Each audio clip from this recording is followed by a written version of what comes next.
प्रभु यीशु मसीह के नाम से सबको जय मसीह की। आज का वचन है लेवी व्यवस्था उसका 14 अध्याय 9 वचन।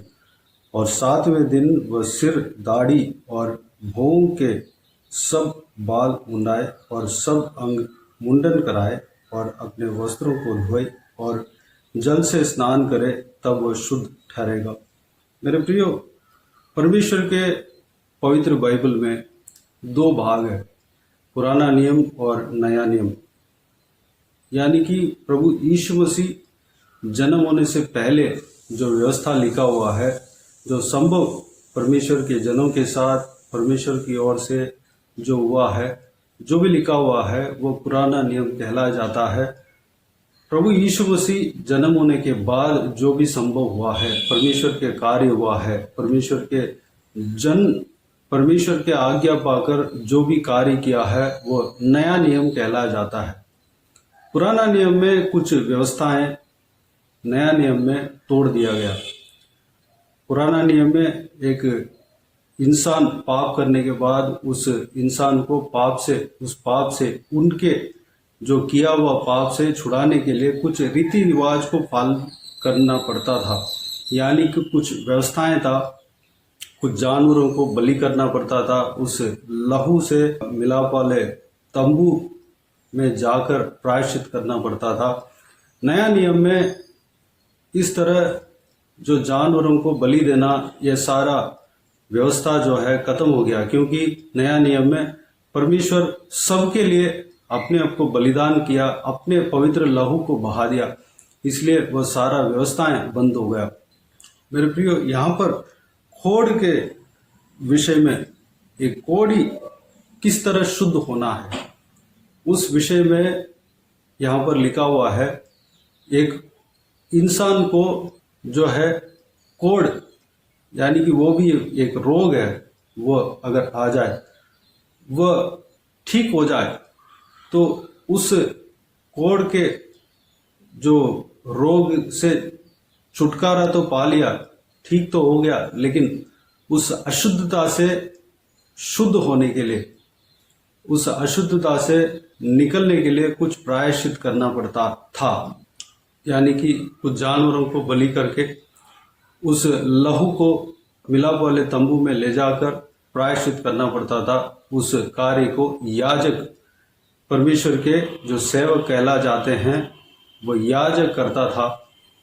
वह जो कार्य जो है नया नियम में खत्म हो गया।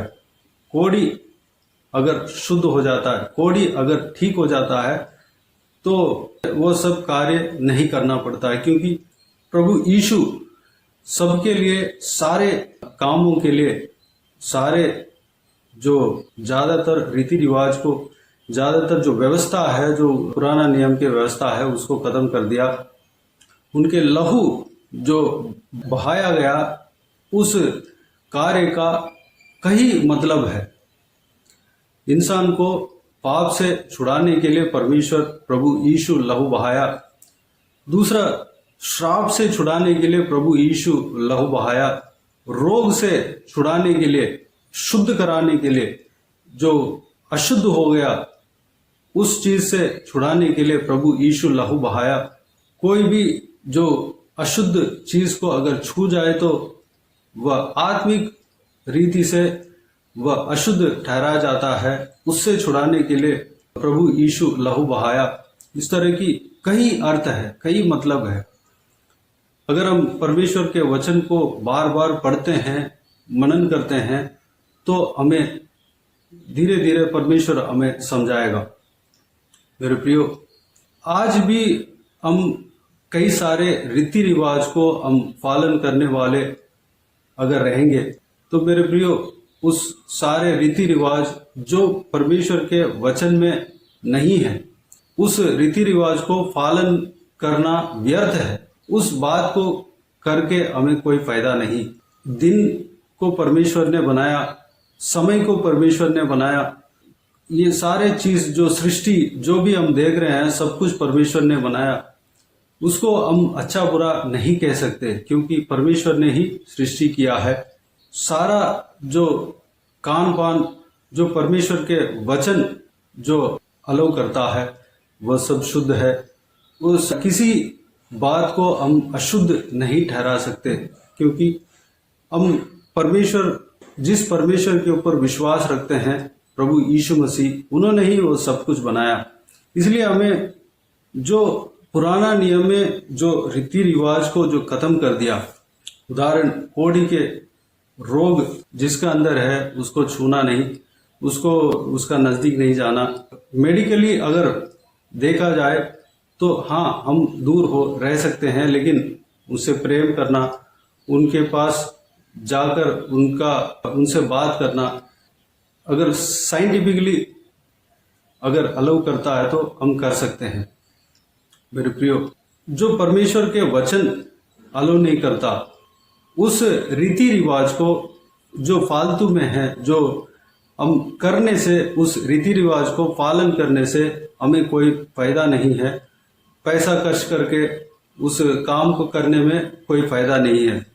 प्रभु यीशु मसीह का वचन जो कहता है, उस बात को अगर हम पालन करेंगे, उसी में हमारा भलाई है, उसी में हमारा फायदा है, वही हमें आशीष लाता है।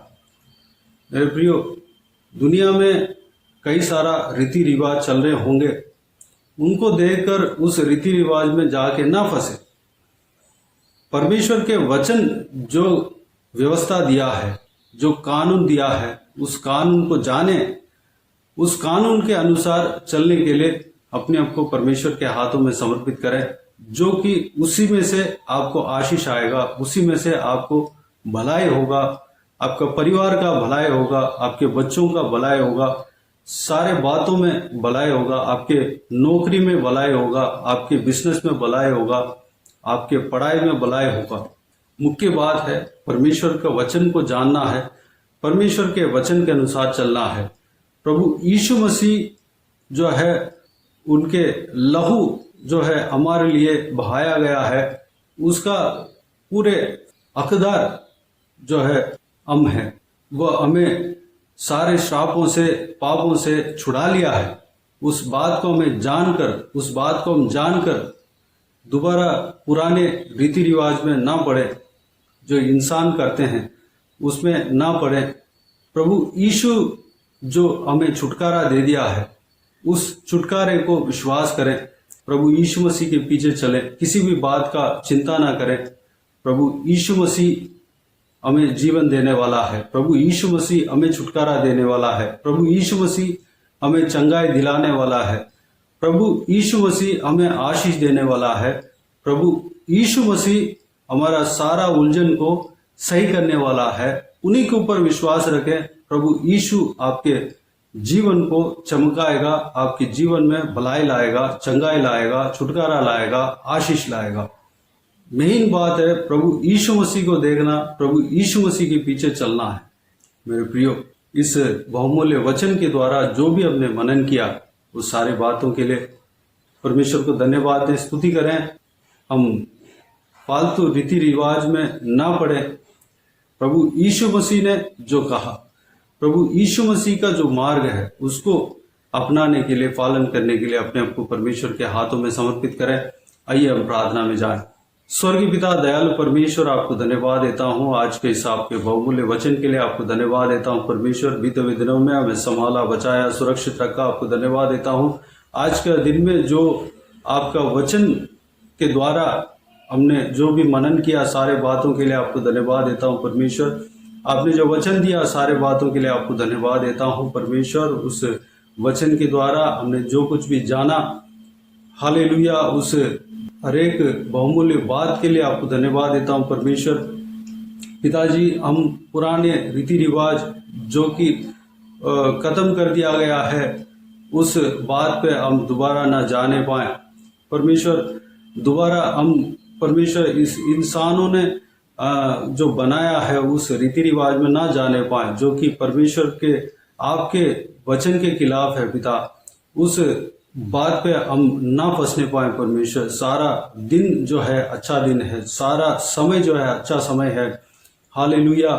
सारा कुछ जो आपने पवित्र ठहराया, सब कुछ अच्छा है परमेश्वर। पिताजी, हम आपके व्यवस्था के अनुसार चलने वाला बनने पाए परमेश्वर। आपने जो लहू बहाया परमेश्वर, उसका अर्थ को हम जानने पाए पिताजी। आपके पीछे हम चलने वाला बनने पाए। आप ही हमें छुटकारा देने वाले हो, आप ही हमें चंगाई देने वाले हो, आप ही हमें हालेलुया भलाई देने वाले हो परमेश्वर, भलाई करने वाला हो, आप ही हमें आशीष देने वाले हो परमेश्वर। इस बात को हम विश्वास करने पाए परमेश्वर, आपके पीछे हम चलने पाए, अनुग्रह देना पिता। बाकी सारे बातों का आपके हाथों में सौंपता हूँ परमेश्वर। इस वीडियो को देखने वाले हर एक जनों को आशीष देना, हर एक के जीवन में कार्य करना, किसी को भी कोई भी कमी घटी ना होने देना, भरपूर आशीष देना। कोई भी जन बीमार हो उनको आपके हाथों में सौंपते हैं, उन्हें छूना, चंगा करना, प्रभु यीशु मसीह के नाम से चंगा होने पाए। अगर किसी को दुख हो, तकलीफ हो, सारा दुख तकलीफ को दूर करना, परेशानी को दूर करना, आंसू को पोंछना परमेश्वर। जिनको जो भी प्रार्थना का विषय है उस प्रार्थना का विषय का उत्तर देना परमेश्वर। धन्यवाद। जो कोई भी जन बाहर जाते हैं आते हैं, उनके संग रहना, सुरक्षित रखना, आपके लहू से छिपाना। महिलाओं को आपके हाथों में सौंपते हैं, उनको बुराई से बचाना, दुष्ट मनुष्य से बचाना, आपके लहू से छिपाना। हालेलुया। जो बुजुर्ग व्यक्ति है उनको आपके हाथों में सौंपते हैं परमेश्वर, उनके संग रहना परमेश्वर, सुरक्षित रखना पिता।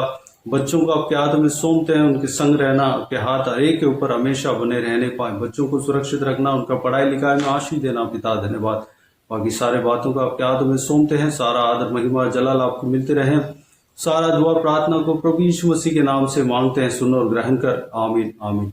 प्रभु यीशु मसीह के नाम से प्रभु यीशु मसीह का आशीष और अनुग्रह हम सभी के ऊपर बने रहे। आमीन आमीन। मेरे प्रियो, इस चैनल को सब्सक्राइब करें और शेयर करें। अगर किसी को भी प्रार्थना का विषय हो तो डिस्क्रिप्शन में दिए हुए नंबर पर कॉल करके प्रार्थना करा सकते हैं। हम आपके लिए प्रार्थना करेंगे। आप अपने व्यक्तिगत प्रार्थना में हमारे लिए प्रार्थना कीजिए। सेवकाई के लिए, सेवकाई का उन्नति के लिए, सेवकाई में जुड़े हुए हर एक जन के लिए, हर एक आत्मिक उन्नति के लिए, तरक्की के लिए, आत्मिक आशीष के लिए, संसारिक आशीष के लिए, पारिवारिक आशीष के लिए प्रार्थना करें। प्रभु यीशु आप सबको आशीष दे। इस सेवकाई के द्वारा परमेश्वर आपके जीवन में कार्य किया हो वह भी हमें बता सकते हैं, ताकि हम सब मिलकर परमेश्वर को धन्यवाद दे सके, महिमा कर सके। प्रभु यीशु आप सबको आशीष दे। आमीन आमीन।